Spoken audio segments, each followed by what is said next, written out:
Okay, we're being asked today to go ahead and come up with the square mileage of Texas using the trapezoidal rule. This is problem number 4 in our books.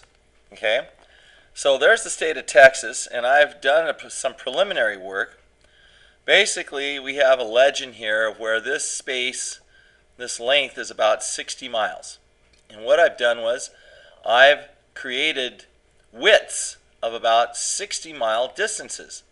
And we have 1, 2, 3, 4, 5, 6, 7, 8, 9, 10, 11 of these. Okay. Now you notice that what I've done here is I've constructed, what I've done is I found the lengths in miles of each of the distances along these lines that I've drawn. So for instance, I have 1, 2, 3, 4, 5, 6 and a little bit. So I got 360, about 360 miles here. Here I have 1, 2, 3, 4, 5 and a bit. So I got, I said it was about 330 miles. So I'm guesstimating, close approximation. Every one of these lengths is 60 miles. So I figured out how many of those lengths on each of these lines. And now what we're going to do is we're basically going to take this in order to really understand how the trapezoids can be used. And I'm going to rotate this figure. Now it's real easy for you to do with your paper because all you have to do is turn your paper. I'm going to have to turn the image. So I'm going to turn this image 90 degrees. Well, let's try that 180. Let's see if that comes out better. There you go. That's what I'm looking for. So I've now turned this image so that you can plainly see the numbers that I have here. And then we want to go and have a good understanding of what the trapezoidal rule is. Okay? So I'm going to take a line. I'm going to take another line. I'm going to draw 2 lines here. And what we have here is a trapezoid.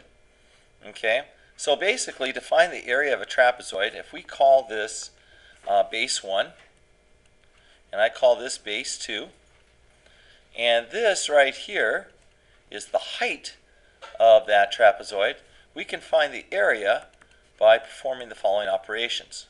We're going to take the average of the 2 bases, so we're going to go base 1 plus base 2. And we're going to times that by half or divide by 2. And we're going to multiply it by the height. Okay, now you notice that these spaces right here, once I've rotated the map, now becomes the height. So we're going to take, I'm going to take just one of these. We'll take area 4 and we'll go ahead and figure out what this is. So looking at area 4 here, if we were to draw this particular trapezoid, we would have a top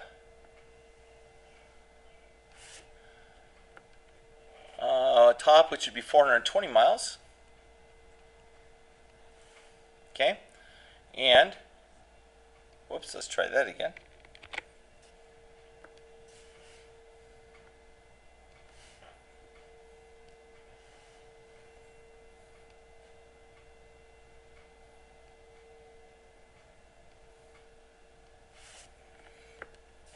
Our height, of course, is going to be 60, and our bottom is 465. So to find the area of this 4th trapezoid, we would go 1/2 465 plus 420, and we would times that by the height, which is 60. So we add 465 and 420 together to give us 885. So area 4 would be equal to 1/2 times 885 times 60. We would multiply 885 and 60 together. 885 times 60. And we get 53,100. So now we have area 4 is equal to 1/2 times 53,100. And then timesing 53,100 by half, or 0.5, we come up with area 4 being 26,550. 26,550 square miles. Okay, so that's just area 4. So you're going to do this process for all 11 areas. And then add up all the little areas to find the total area of Texas. So area of Texas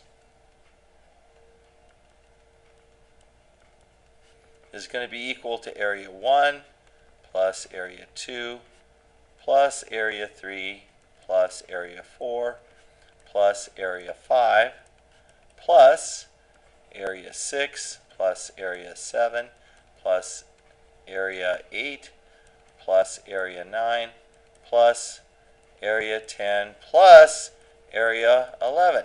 Okay? So this same process for each of the areas, and then add them all up, and then check Google and find out what the actual square mileage of Texas is and see how close you come. Thanks, guys. Take care.